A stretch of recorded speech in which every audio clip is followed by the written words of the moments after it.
Okay, students, get out your foldable that we gave you today in class, and the title is going to be Exponent Rules. We're going to fill out our foldable today in the video. Okay, so you're going to have to stop the video and copy down what is written. Okay, so it's going to be Exponent Rules is going to be the outside title. Now, I want you to open it all the way up. No, actually just open it, the flap, and we're going to copy down. On the other side of the title page, I want you to copy the parts of the binomial down. Trying to get this focused. Okay, so parts of binomial. 3x squared is called a binomial. Okay, because it's one term. A binomial just means one term. It's one term. And the parts of the binomial is 3 is going to be your coefficient, x is your base, and the 2 is the exponent. So when we talk about the parts of a binomial, and I'm talking about a base, I'm talking about the variables. If I'm talking about the exponent, I'm talking about the little number on the top right. And if I'm talking about the coefficient, I'm talking about the number in front of the base. So pause the video and make sure you copy this down. The parts of a binomial. Sorry, y'all. Okay, now I want you to open up your foldable, completely open it up, so it looks like this, and we're going to copy down the first part. Okay, so when multiplying with same base, you're going to write the base and add the exponents. So and here are a couple of examples over here. So write that down. Pause the video and write it down. Now, the next one is dividing with the same bases. When dividing with the same bases, you're going to write the base and subtract the exponents. So like over here, I have x to the 5th divided by x squared. I wrote the base, which is x, and then I subtracted my exponents. And so I got x cubed, x to the 3rd. And the same thing with 4. Since I don't have a variable, I'm just going to write the 4 out, my coefficient. I'm going to still subtract the exponent, and I'm going to get 4 squared, which equals 16. Now let's move on to the next one. Power to a power. So when raising a term to an outside power, you're going to multiply the exponents.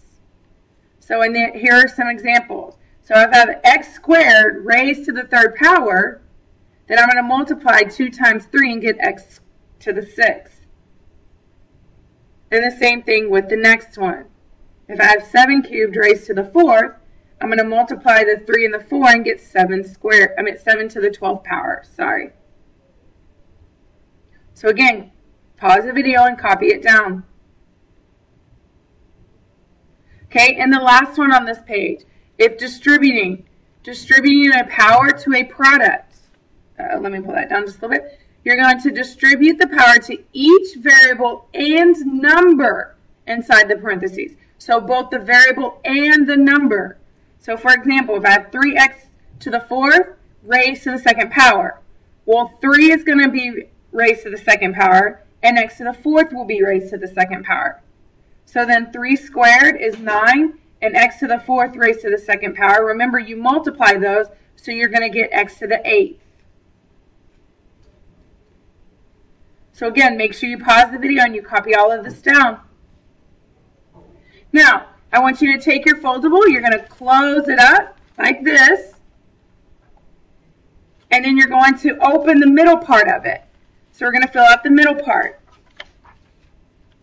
Okay, I'm going to zoom in so you can see better, and we're going to fill out the middle part of it.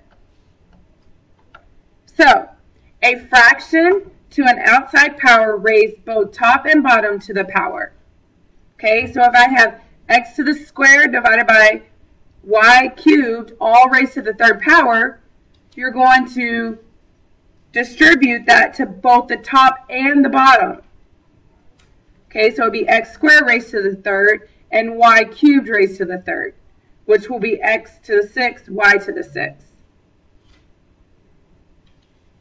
Okay, and the same in the next example. So make sure you pause that and copy it down. Now, the next one, 0 power.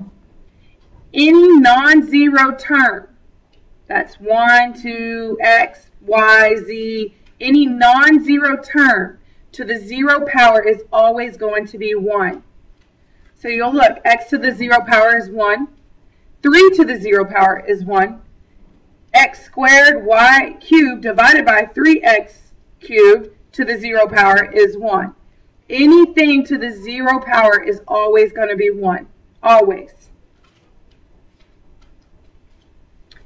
The next one, negative exponents.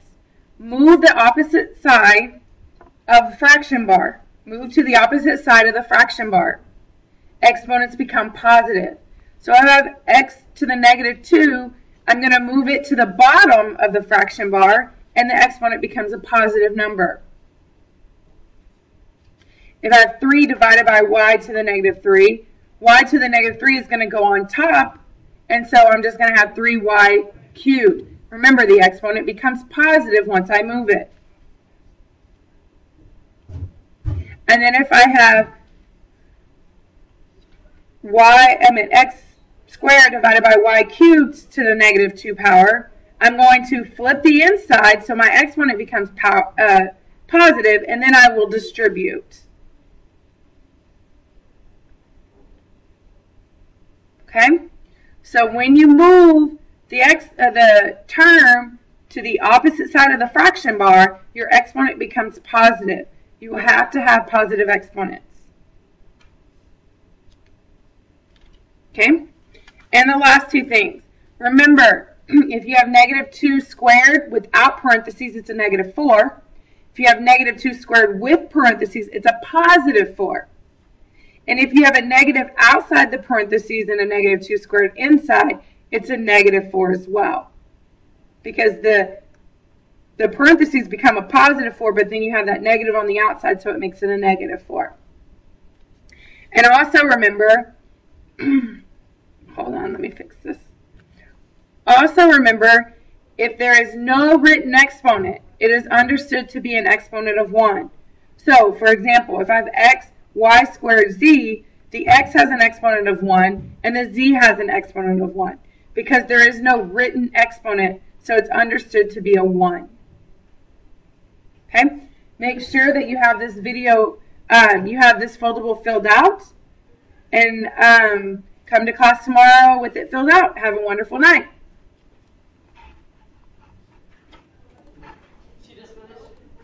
Yeah.